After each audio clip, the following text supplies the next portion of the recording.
यहां मैं आधारी हल पे आ रहा हूं। दो तरह, मुझे आधारी सुसंगत हल बताना आपको। पहले आधारी हल, ये थोड़ा सा डेफिनेशन के रूप में ले रहा हूं। अभी हमने कंस्ट्रेंट देखे, कोई कंस्ट्रेंट हमको दिया हुआ है, मैं थोड़ा सा डेफिनेशन देके तुरंत न्यूमेरिकल पे जाऊंगा ताकि आपको जल्दी समझ में आए। ये एक ऐसा पार्ट है जो बच्चे जनरली छोड़ जाते हैं या नहीं कर पाते हैं या सीधा रट लेते हैं। बेसिक सॉल्यूशन, हमें सिस्टम कैसा दिया होता है, A x is equal to B और x greater than equal to 0 में एन वेरिएबल हो सकते हैं, एन इक्वेशन हो सकती है। क्लियर, समझ में आ रहा है? कई जगह आपने देखे होंगे जब हम प्रॉब्लम देखेंगे तो कहीं नंबर ऑफ वेरिएबल कम हो सकते हैं, कंस्ट्रेंट ज्यादा हो सकते हैं, और इसका उल्टा भी हो सकता है। कंस्ट्रेंट कम हो सकते हैं, वेरिएबल ज्यादा हो सकते हैं। ठीक है, तो जो भी ज्यादा है, चाहे वेरिएबल ज्यादा है चाहे कंस्टेंट, एक चीज ज्यादा होगी, बराबर भी हो सकते हैं। 2x2 की सिंपल प्रॉब्लम लोगे आप, दोनों बराबर हो जाएंगे। ठीक है, तो यहां पे हम कह रहे हैं कोई सिस्टम हमको दिया हुआ है जिसमें n वेरिएबल है, m इक्वेशन है और m से बड़ा है, n बड़ा है। एक सिस्टम है, उसमें हम अगर n माइनस m वेरिएबल को 0 मान ले, मान लिया 4 कंस्टेंट दे रखे हैं, 2 वेरिएबल हैं, तो 4 माइनस 2 बराबर 2। 2 वेरिएबल को 0 मान के सिस्टम जब आप सॉल्व करते हैं तो ऐसे सॉल्यूशन को हम बोलते हैं बेसिक सॉल्यूशन।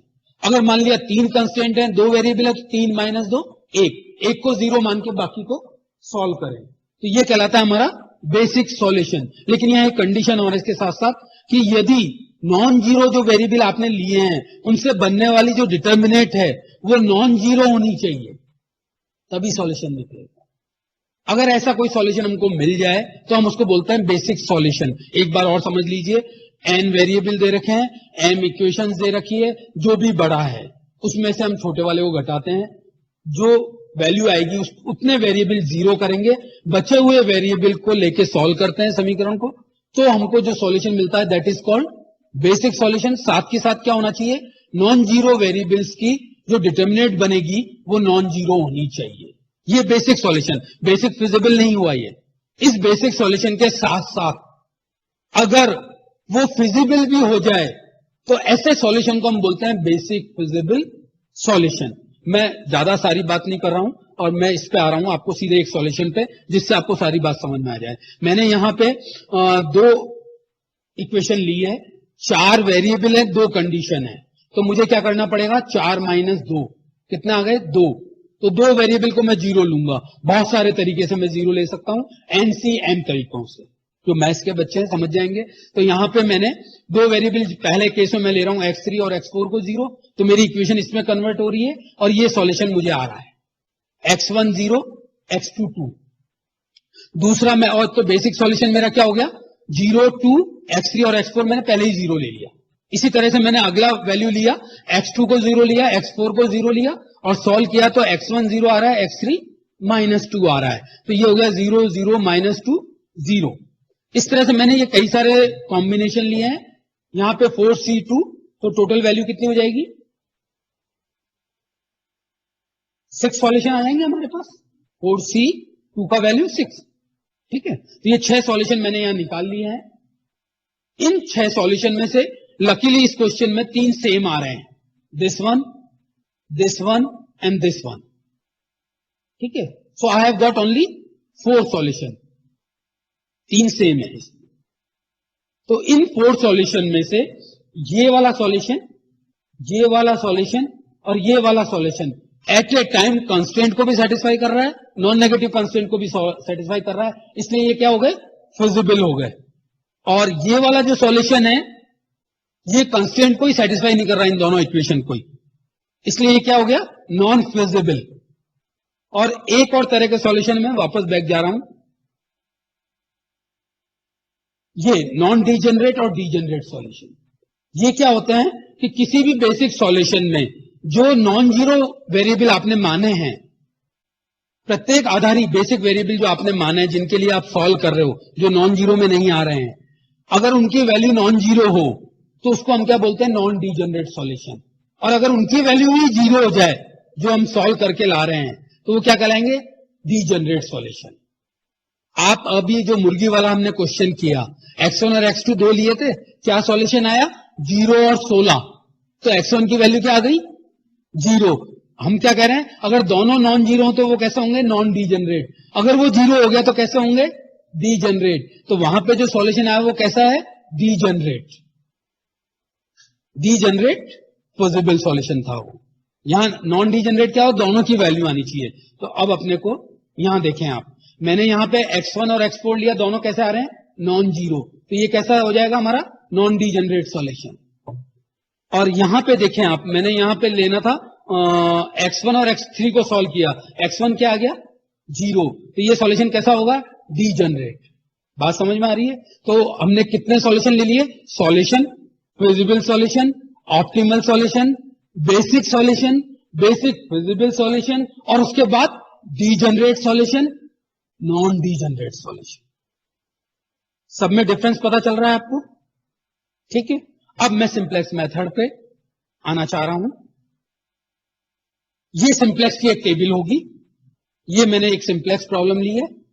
इस सिंप्लेक्स टेबल में सबसे पहले मैंने आपको एक जगह कहा था कि ये मैं स्मॉल बी लूंगा, क्योंकि मुझे कैपिटल बी कुछ और लेना है, वो ये है बेसिक फिजिबल सॉल्यूशन। यहां पे मैं लेना चाह रहा हूं, जिसको मैं डिनोट कर रहा हूं कैपिटल बी से। किसी भी सिंप्लेक्स टेबल में सबसे पहले बेसिक सॉल्यूशन, प्रारंभिक आधारी सुसंगत हल काम में लिया जाएगा। इनिशियल बेसिक फिजिबल सॉल्यूशन जो सबसे पहले फिलअप होगा। कहां से आएगा, कैसे आएगा, वो अपन आगे बात करेंगे, ठीक है। इसके बाद प्रारंभिक आधारी सुसंगत चर, जो हमारे यहां पे बेसिक फिजिबल सॉल्यूशन आएंगे, उनके करस्पॉन्डिंग जो वेरिएबल होंगे वो भी आधारी सुसंगत चर कहलाएंगे, वो यहां पे आएंगे। क्लियर, प्रॉब्लम लेंगे मैथमेटिकली तो आपको समझ में आ जाएगा। इसके बाद इन आधारी सुसंगत आधारी हल के करस्पॉन्डिंग जो कॉस्ट वेक्टर होगी, ये सी के जो वैल्यूज होंगे, मान लिया मैं यहां पे आपको समझाने के लिए यहां पे मैं जो ले रहा हूं vector initial basic feasible solution, मान लिया मैं अल्फा 3 और अल्फा 4 ले रहा हूं, तो उसके करस्पॉन्डिंग वेक्टर क्या होंगे, x3 और x4, और उसके करस्पॉन्डिंग कॉस्ट वेक्टर क्या होंगे, c3 और c4, जिनकी वैल्यू मुझे यहां रखनी है। इसके बाद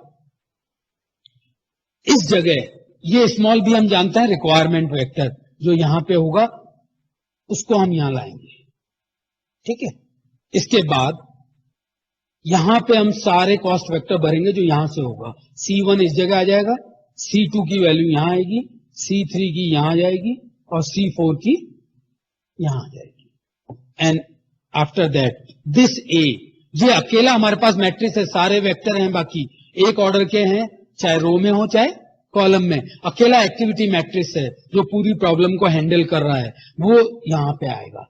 इस मैट्रिक्स का पहला कॉलम यहां आएगा जिसको हम अल्फा 1 से डिनोट करेंगे, दूसरा कॉलम इस जगह आएगा जिसको अल्फा 2 कह रहे हैं, तीसरा वेक्टर यहां कॉलम वेक्टर यहां आएगा जिसको अल्फा 3, चौथा हमारा यहां आएगा जिसको हम अल्फा 4 कहेंगे, ठीक है। ये हमारी मैट्रिक्स इनिशियल बनेगी जिसको हमको बढ़ना है, और यहां पे हम कुछ वैल्यू कैलकुलेशन के द्वारा निकालेंगे जो हमारी ऑप्टिमिलिटी कंडीशन होगी।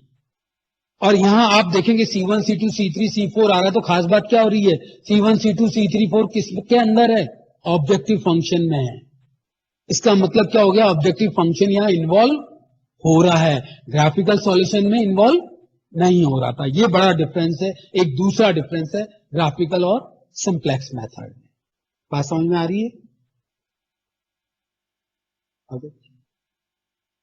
इसके बाद यहां पे जो वैल्यूज आ रही हैं, हमने एक आधारी सुसंगत हल की जो मैं बात की थी, आप लोग आधारी सुसंगत हल, आधार वर्ड, लीनियर एल्जेब्रा, और इनमें भी आपने पढ़ा है बेसिस। क्या होता है बेसिस, कि आपके जो भी वेक्टर है वो लीनियर कॉम्बिनेशन में लिखने चाहिए, होने चाहिए, लीनियर इंडिपेंडेंट होने चाहिए और स्पानिंग होना चाहिए। यही पढ़ा आपने, तब वो एक बेसिस होता है। यहां हम मैथमेटिकली फॉर्म में कैसे कह रहे हैं कि एक कोई ये वेक्टर है जो हमारा इस फॉर्म में कॉम्बिनेशन के फॉर्म में लिखा हुआ है, जिसको मैट्रिक्स फॉर्म में हम ऐसे लिख सकते हैं, पहले भी हमने काम में किया है। तो यहां पे हम इसका jth वेक्टर अल्फा जे, इसको हम पूरा कैपिटल बी कह रहे हैं basic solution. This is y j, तो यहां पे हो जाएगा alpha j is equal to, ये हमारा alpha j is equal to B beta y j हो जाएगा। और अगर हमें इस बी मैट्रिक्स वाई जे को हमको सॉल्व करना है, बी को हम यहां से कहां लाएंगे, इधर, तो मैट्रिक्स किस फॉर्म में आएगा, इनवर्स फॉर्म में। So what we get, y j is nothing but b inverse alpha j. और इसको जब हम यहां यूज करते हैं, जेड जे क्या होता है हमारा, सी बी वाई जे की वैल्यू हम यहां से लिख देते हैं बी इनवर्स अल्फा जे। और जब इसके वापस वैल्यू रखते हैं तो ये आ जाता है हमारे पास जेड जे समीशन फॉर्म में c b i y i j. C b i यहां से मिलेंगे, वाई आई जे ये y 11 y 12 y 21 y 22 y 2 y 13 y 23 y 14 y 3, इनको मल्टीप्लाई करके ये कैलकुलेशन आएगी। ठीक है, इसको लेते हुए अब हम आगे चलते हैं।